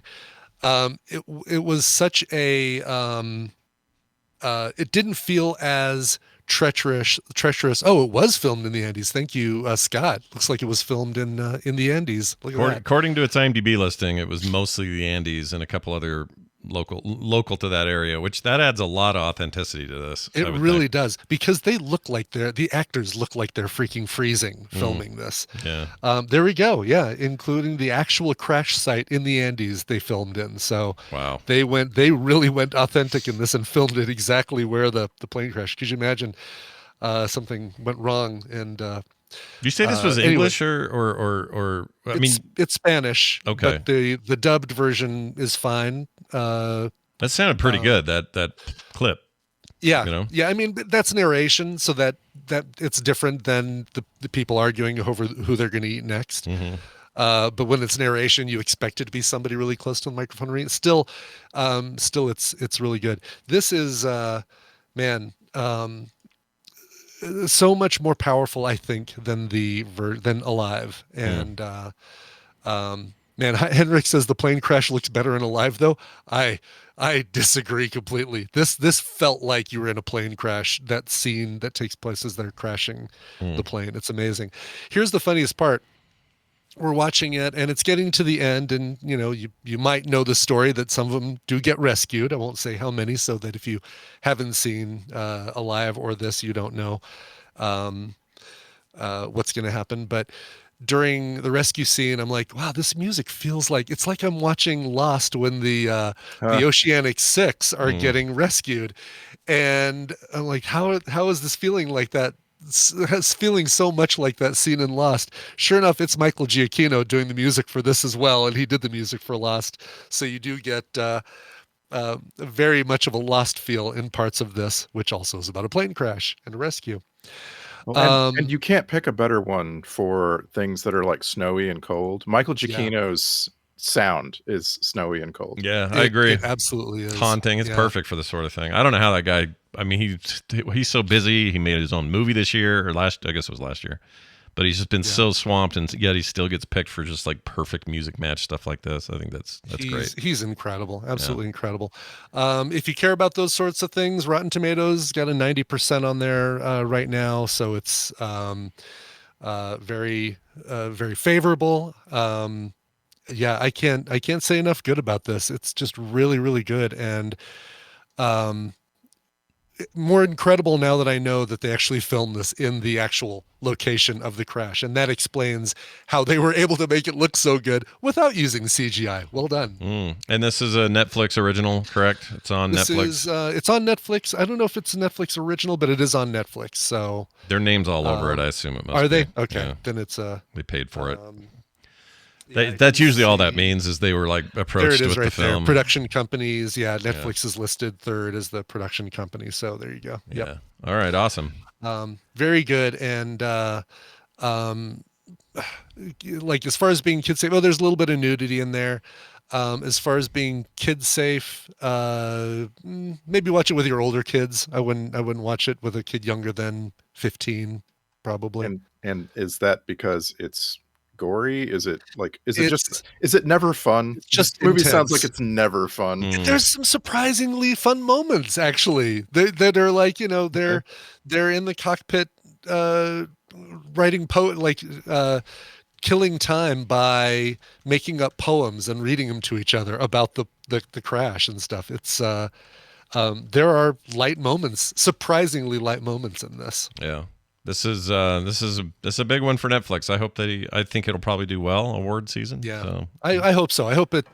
People have been Hollywood Reporter's been saying this could even make it on the in the Best Picture list. I think this is. I haven't seen any of the other candidates, so there's no way for me to say it's a shoo-in for the Best International Feature Film. But it's a high bar to set for the other international. Yeah, there's been a lot of talk about a certain Godzilla movie in that category. Yeah, God, and I have gotten so many people telling me to go see Godzilla -1 while it's still in theaters. And, Carter saw it and will not shut up about it. And she doesn't even like this Godzilla stuff. movie. I know, right? It's crazy. Yeah. Like I've seen some recent Godzilla movies. They're kind of fun. Shin Godzilla was all right from 2016, but it wasn't like, mind-numbingly world-changing. Yeah. But this thing sounds like the deal, man. It's crazy how many people are. Yeah, like this has gotten so many people excited about about Godzilla. Yeah, that's awesome. All right. So there you go. It's called Society of the Snow. I'll say the name again, and it's on Netflix, as are all 4 of our films this week. Yeah. La Sociedad de la Neve. Sure, exactly. Spanish name. If you want to look it up in Spanish, you can, but look up Society of the Snow. Yeah, and don't do it based on my pronunciation. You'll go to the wrong place. All right, let's get over to Nicole. We got a little clip for you here. Any setup you want to do here for this? I found it this morning. Didn't know it was there. I'm very happy I found it because it's really, really, really good. Oh, good. Let's play the clip, and we'll stay on Netflix for this one. Here you go. We may not think about it, but we're all a part of something larger than any single one of us. And our work is one of the forces that connects us. It looks crazy downtown. Good morning, the Pets Hunter. Tell me, assist you. A revolution is happening right. All right. I hear former President Barack Obama speaking. Yeah, it makes me instantly hate this film. Oh, I hate it. I don't care what's about it. So it's a docuseries. It's 4 episodes, and you did hero Barack Obama, and he runs this whole thing. And it's called Working. So our lives revolve around working. I got my first job at, what was I, 14? I worked in the service industry. I've worked the service industry a lot early on. What I love about this docuseries is that he focuses on what it was like in the past, what it's currently like, and he looks at, for the first episode, like service jobs. And I've always said, I feel like every single person should work a service job at some point in their life to understand how you should be treating people. So I was a dishwasher, and then I became a side order cook, and then I did waitressing. I worked at a grocery store. I worked this one, service booth operator at a hardware store. I got yelled at a lot. So that's customer service, basically. Yes, it's all customer service. I'm returning this hammer. It doesn't pull out nails. It was the guy yelled at me for the ceiling fan falling down. Oh God, because he didn't install it right, probably. Because you didn't install it correctly, you dummy. Jeez. He was just yelling at me. So I really appreciate this docuseries because it kind of dives into what it means to be a service worker, how the gig economy affects people, how people are working multiple jobs just to get by. They follow a DoorDash worker. Yeah. But she also has aspirations for being a makeup artist. And they go into this housekeeper at a hotel. They talk about unions. They talk about the history of unions. They talk about AI. I mean, it's just really well done. And having Barack Obama kind of be the host of it, because he goes and he's walking and he's talking. And I'm like, he just cares. like you just feel like he really cares. Yeah. Like, I don't know. It just. But then he goes into the middle class and how the middle class is, how it's kind of an anomaly that there is a middle class, like the big picture kind of stuff, like how it came to be. And then they're going to go. So I've only watched the first 2 episodes. I've watched the service industry and then the middle class. And we're going into kind of the tech industry and kind of getting into, and finally, I think the last episode is like the boss, like the high tier kind of working. Like, what does the different types of work afford you in life? What makes you happy? What do you each generation kind of has an idea of what work means to them. So I'm curious, what was your first job? Was it a service industry job? Mine was, yeah. I did. In fact, mine was 14 and dishes at a place called Brannigan's. And I ended up same kind of trajectory. I ended up working. It wasn't a cook kind of thing. We did sandwiches and stuff and ice cream. So I went from dishes to making ice cream in this big ice cream machine to cutting meat early in the morning, and then later working the counter and doing all that. And then at some point I managed it. I think I was all of 15 by the time all this happened. But it was a really good. You're 100% right. It's this really great way of not only understanding how you should be treating people, but learning how poorly some people do treat people. Yeah. And I think that made a giant difference in how I see people in the service industry. Like I never get all wound up or pissed at a place ever. Like you could almost fart in my face and spit in my food. You could almost do that before I would like have a big issue with you. And even then, my assumption is service workers. Yeah, and even then, I would be like, I don't know what their life's like or what they're going through. I don't want to judge this. I'm not going to eat that now. And I might say, there's a problem here, and I might leave. But I'm not going to give this. I'm not going to rail on this dude. I'm just gonna. I'm gonna make some assumptions on the side of he's having a rough one, and I just happen to be the it's recipient. Funny, I didn't realize I was a workaholic until I had kids. Like, I love to work. Like, I've always, I don't know, I was brought, because it talks about being poor, like, and I don't necessarily like to think that, but yeah, we were living paycheck to paycheck, early, especially when I was much younger. My dad was always injured. Like, it was just hard. So there's something about growing up in that lifestyle that instills a very strong work ethic in you. Yeah. And so I just feel like I always have to work. I always have to make sure that we have enough. And, I always have to improve my skills. I'm always learning.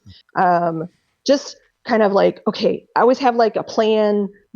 Honestly, I have more than a plan B. I have a plan D. Like, okay, if this doesn't work, then I can do this. And then I've always been like that. Yeah. And that's when you come from a very kind of shaky, unstable upbringing. And this kind of dives into that in the very first episode, which I really appreciate how they presented it. And it goes through, and I've been so fortunate with the opportunities and the people, and for me, I was told I should be a cosmetologist, and I was like, no. Oh, by that test that we all took in junior high, or no? No, this was my dad telling. My dad told me. Wow. That's what his sisters were. Oh, and wow. I had a really big argument with him on, no, I don't want to be a cosmetologist. I wanted to go to college because I enjoy technology, And if I'm being honest, it was watching people like Leo Laporte and Tom Merritt and watching Tech TV that inspired me to think more of what I wanted to do. And this show kind of goes into like how do people build themselves up? Like, what are the opportunities and how that's kind of dwindling away, and mentors and kind of bringing people up.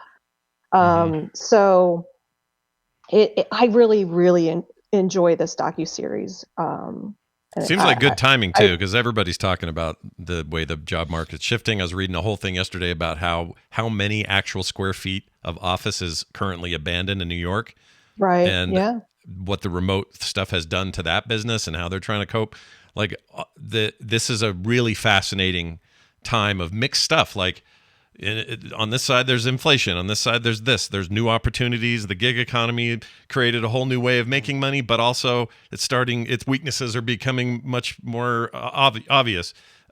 People like us, independent creators, didn't exist 20 years ago. So what is that? And what's the future of that? It's fascinating. Like when I tell people what we do, they're like, what? Yeah, they have no idea. Like, they don't understand. Like applying for a house loan with our business, they're like, what? Like we have to go through so many hoops. Like, no, we really do make a living doing this. No, it's a nightmare. Like, every time we need to do anything around here, I have to go through 100 hoops nobody else has to get it done. I hate it. It's almost like they don't want us doing this or something. It's weird. I don't like it. Well, and it talks about the kind of generational, like in the 50s, how much it costs to buy a house, and how the millennials are really going to be like the first generation in a long time that are not able to do as well as their parents. Like it costs 4 times as much to buy a house now. And they talk about how everything like TVs and clothes, are more affordable. But it's the big things like houses that it's really messed up right now for that generation. And it is. And then I worry for my kids. And I'm just like, oh God, like how do I guide my children to learn things that probably don't exist yet because the technology with AI, and they talk about self-driving cars and the gig economy and all of that. And it's like, what the path is a little scary. And I really appreciate this docuseries for kind of trying to dive into that. Little side note, my daughter, who's 26 now or whatever, Carter, her generation, just the sheer idea that you could just buy a house at 26 just sounds insane to them. That doesn't make any sense to them. Yeah. And we had the 94-year-old guy, my mom's husband, John, said, well, at your age, he actually said these words at a get-together. He says, at your age, you should be in a house by now. Right. And this is a guy who bought his house, which is currently worth about $1.2 million. He bought it when it was $14,000 back in like the 60s or something. Yeah, and they show that too. Like, we bought that house for $22,000. Yeah, and he looks and he just doesn't see it. He just doesn't see how it's changed, even though he knows his house is currently worth way more than he would ever have paid for it by magnitudes of percentages. He still just doesn't see it. So there's that whole part of this, where the generations just can't, especially the far-flung ones, the real youngs and the real olds are just like, what are you even talking about? Both sides have no idea. Yeah. That's crazy. Higher Ground is on a roll right now. I'm a production company. Everything they put out, it's top rated, wins awards. This is Barack Obama just won an Emmy last week for this, and it's his second straight year winning for best narrator. And, did he? That's awesome.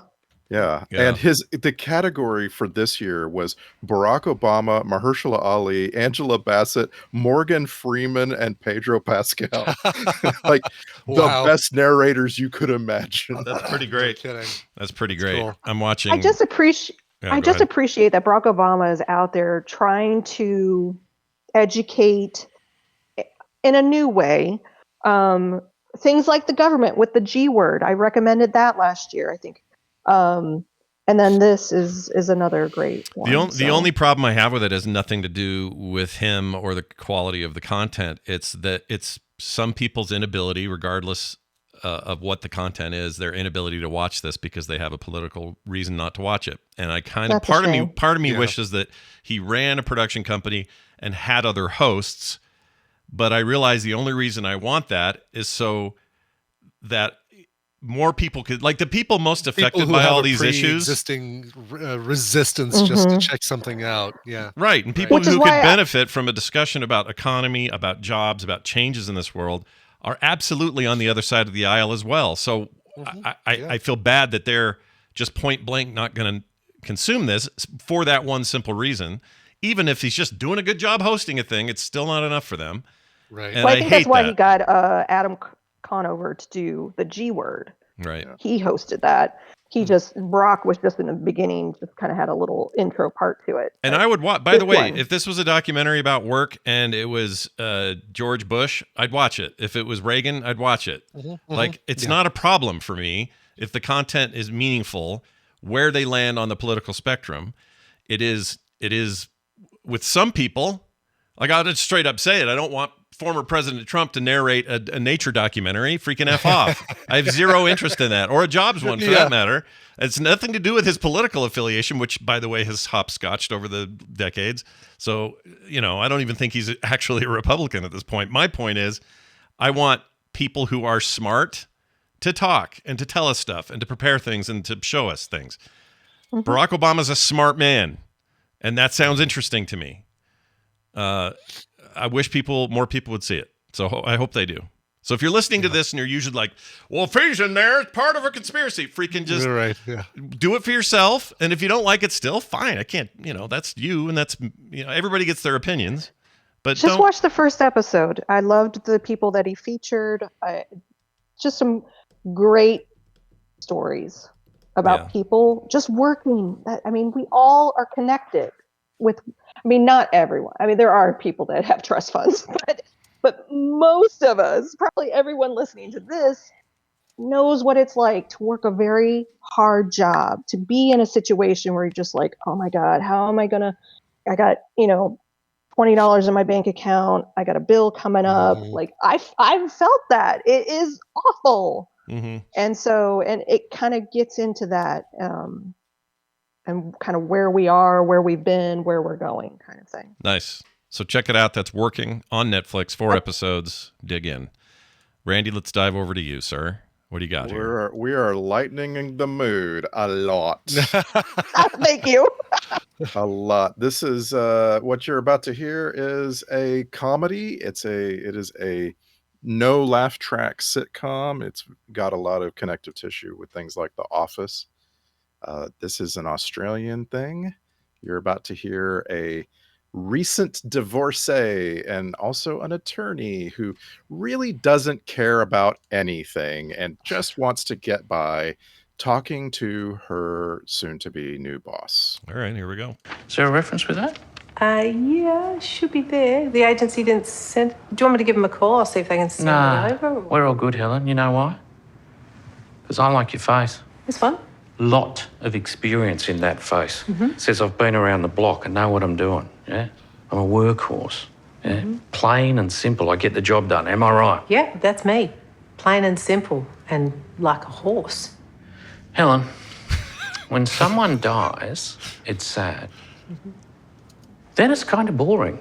There's a lot of business, a lot of paperwork. What we've found here is that people would prefer to deal with a more mature lady. Can't say lady anymore. It's sort of female, non-male, whatever you call yourself. Woman, usually. Point is, you are one. So tick, tick and tick, Helen Tudor Fisk. Tick, tick and tick, as in I got the job. Yes. No one in this pile even comes close to your age. What are you, 50, 55? 47. You look older, which works for me. Start Monday. This sounds great. I want to see this. Yeah. And Fisk is the work of Kitty Flanagan, a stand-up comic from Australia, who is also our star, and really, really close to a misanthrope in this show. She's been beaten down by life, and she just, like I said, she just wants to get by. She moves into an Airbnb in a different city, takes a job at a place that is going to what Nicole just said, like the example of everything wrong with working. and she plays the butt monkey throughout. We got 2 seasons so far. It's on Netflix. It's all so Australian, fun. right? Sounds like Australian cast entirely. Looks like. Yes, best I can tell. Okay, it's a little bit of a David Brent thing going on that I can, in this. Yes, in this clip. Jeez, wow. It sounds funny, dude. I'm all in. I like. You know what I like? I like Australian comedies. I'll just say it. Old ones, new ones. They always make me laugh every time. Don't know why. A couple of years ago, I came on this show and I recommended an English show called Mum, and this is almost identical to Mum. It is characters who are all dumb. There's not a smart person in the bunch, and they're all so selfish, but in a kind-hearted way. And it's just it never stops being funny. Do they have more planned? First season was 2021. They're still going, as far as you know. Right. So the second season kind of I don't know what the Australian deal is, but it came out and then it hit Netflix a few weeks ago. Oh, okay. Okay. And yes, I'm sure there's going to be more of this because it's the best thing Kitty Flanagan ever did. Like it's got to be cheap to produce. This is like it almost entirely takes place in a house and in an office. I'm sign me up. Didn't even know about it. First Yeah. I'd heard of this, so I'm all in. That's great. It's called Fisk, available on Netflix. Seasons 1 through 2 currently available, and it does look like, based on IMDb, a 3rd season is planned. So there you go. Yeah. She made this show with a co-creator named Vincent Sheehan, and I am now like, okay, I'm going to find out everything this guy did. Yeah. It's a bunch of Australian stuff. Like it's all a bunch of TV, like mini series and TV movies and things. And none of them have risen above. And that's fascinating. Like when you realize there's this whole other world when you get far enough away around the world, like there's probably a New Zealand TV industry going on. And there's probably some really good stuff there that you just haven't found. Yeah, we got BritBox for Britain. We should get what would they call it? For Aussie Box. Oceania Box. Oceania Box. That's not bad. Oh, there you go. Yeah. Then you could get jam your New Zealand in there. They won't be happy about it. But, Don't limit it to just Australia. Yeah. If the stereotypes to be believed, neither will be happy about that arrangement. But still, this show has all of the stereotypes that you would expect, but none of them are just a pure ripoff of like The Office or Community or what have you. Like they're all their own special Aussie take on the disaffected boss, the super selfish coworker, the front desk person who is the biggest ditz that ever lived. Like those sound like just plain stereotypes, but it's this take on that is, and it's also very modern. A lot of those shows that I just named, they have kind of throwback comedy, and this is very current. These people are using smartphones and they're on Twitch and so on. Okay.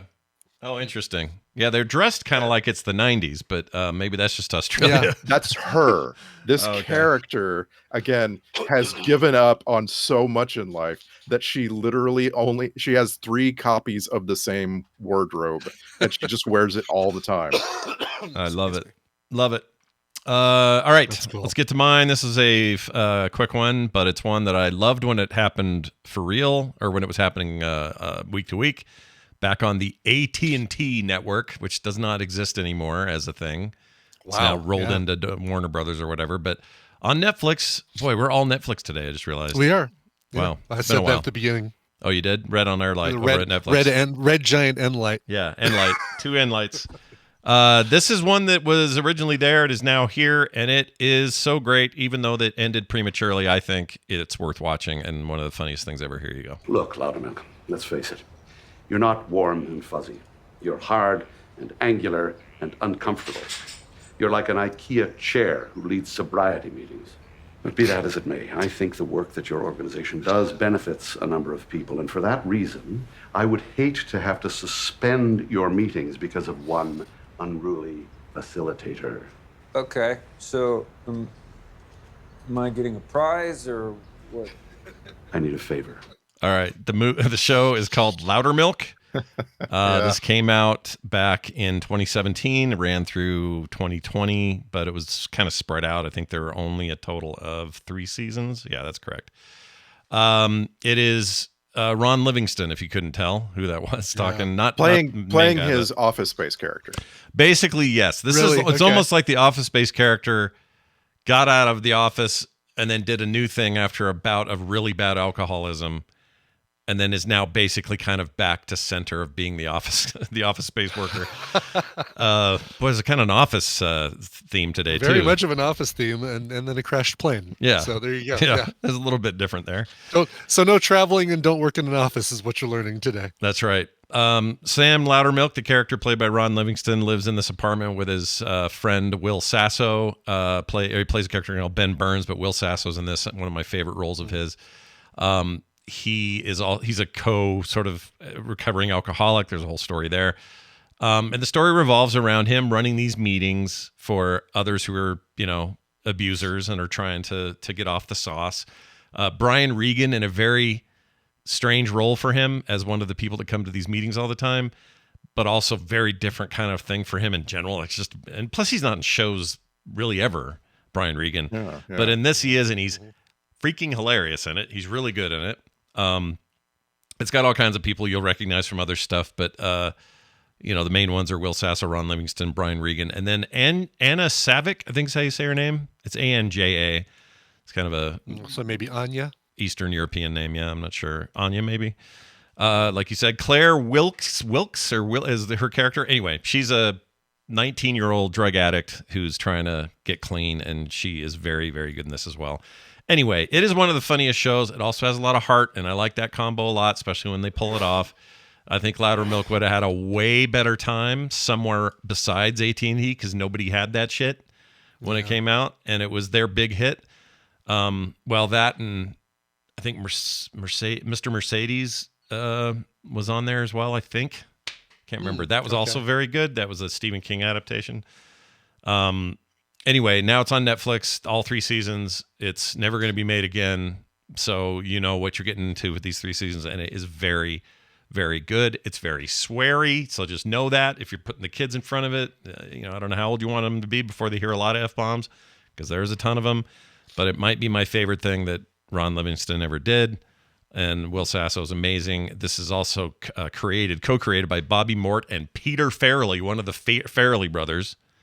Well, and Bobby Farrelly is an executive producer. Oh, is he in there as well? I didn't see that. Oh, okay, yeah, you're right. He's right there. You have both Farrellys. It's not your typical Farrelly comedy, though, and that's what I like about it. Like the Farrelly comedies, I don't know. I'm always hit and miss with those. I like them, but there's stuff kind of that's outrageous. Too outrageous, too farcical for me.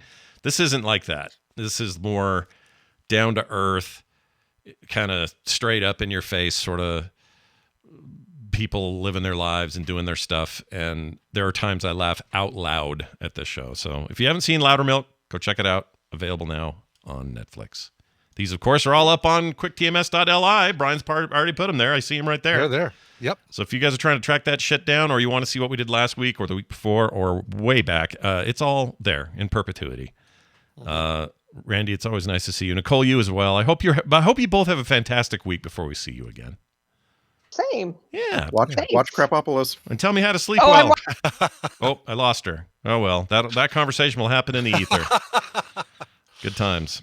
All right. That's going to do it for today's show. Big thanks, everybody, for being here. We got one quick final note to get us out of here. It's about the California temp change. I received this text whilst the show was going on. Oh, really? Okay. So this is ripped from today's text messages. From today's text headlines. Sedona Sam wrote in and said, when you have that kind of temperature change in California, they call that earthquake weather. Yikes. I'd never heard that before. Is that true?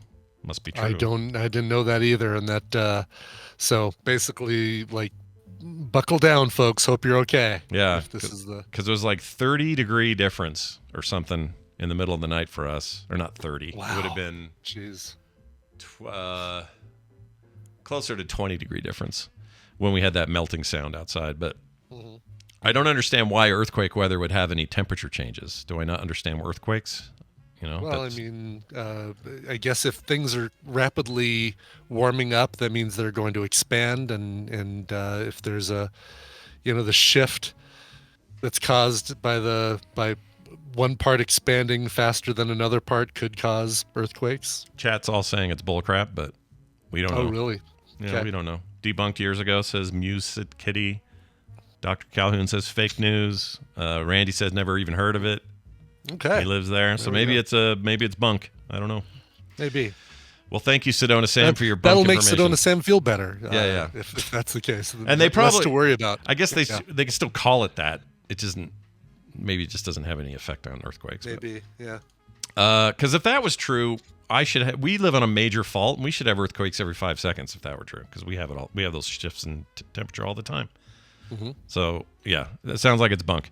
Let's move out of here and get out of here. How about this? How about everybody go to patreon.com/TMS? In fact, I'll give you even a better idea. Go to frogpants.com/TMS. That's linked there. So is ways to request songs at the end of the show. So are all the other things we do when it comes to audience participation. If you want to be a part of the show in a more meaningful way, all that stuff is there. That's frogpants.com/TMS. Go there today. All right. Yes. We should play a song.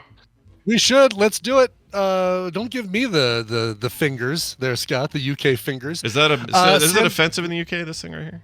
Yeah, it's still offensive. So this is peace. This is what is this? That's okay, right? What do they do over? What does this mean? When I do this? Yeah, that's what you. Zoe, explain that while I read this. Yeah, let me know. Sandrider3 wrote in and said, "Hey Scott and Brian, this is a birthday request. Turning 70. My cancer has returned, so I'm just taking it one day at a time. TMS is a bright spot in my day. Thanks for the smiles." Signed Sandrider3. Dude, we are hoping you're doing okay. That sucks. Yeah. So I don't like that at all. No, sir. Yeah.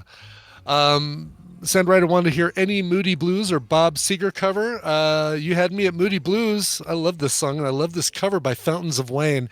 This is from the Fountains of Wayne Sky Full of Holes extended edition from 2011. It's Fountains of Wayne and a cover of The Story in Your Eyes. Get more at frogpants.com. Got to catch the red eye. Yeah, catch that red eye there, Arnold.